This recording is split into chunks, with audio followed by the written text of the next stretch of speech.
La troisième caractéristique concernant l'Église, c'est qu'elle est une communauté unie. Une communauté unie. Regardez les versets 3 et 4 d'Éphésiens 4. Efforcez-vous de conserver l'unité de l'esprit par le lien de la paix. Il y a un seul corps et un seul esprit, de même que vous avez été appelés à une seule espérance par votre vocation. L'image employée ici est celle d'un corps. De la même manière que notre corps est uni, que nous ne sommes pas démembrés, de la même manière que je ne peux pas vous couper en deux et que vous allez subsister avec une partie de corps d'un côté, une partie de corps de l'autre, parce que vous n'avez qu'un esprit, et si je vous coupe en deux, vous ne subsistez pas.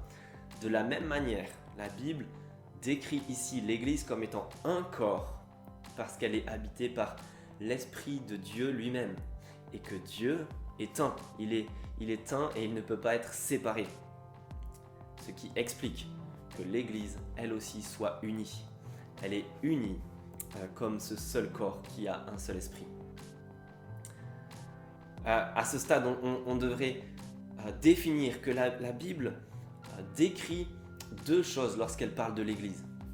Elle décrit l'Église qu'on appelle parfois l'Église universelle, l'ensemble des croyants en Jésus-Christ dans le temps et dans l'espace, ceux qui étaient là avant nous, ceux qui seront là après nous, et en tout lieu. Mais aussi, la Bible décrit l'Église qu'on appelle des églises locales, des entités délimitées dans le temps et dans l'espace. Ici, Paul parle à une communauté bien précise, à Éphèse. Il leur dit de se supporter les uns les autres, d'efforcer de conserver leur unité, mais en faisant référence à cette seule Église aussi, parce qu'il y a un seul Dieu. Et donc, l'Église locale, cette communauté définie dans le temps et dans l'espace, est une projection calquée sur l'Église générale. Elle est un corps local défini dans le temps et dans l'espace, qui se doit aussi de rester uni, de conserver l'unité et la paix au sein de cette communauté. Deux implications, comme à chaque fois, de cette vérité d'une communauté aimante, qu'on a vu la dernière fois, et d'une communauté unie.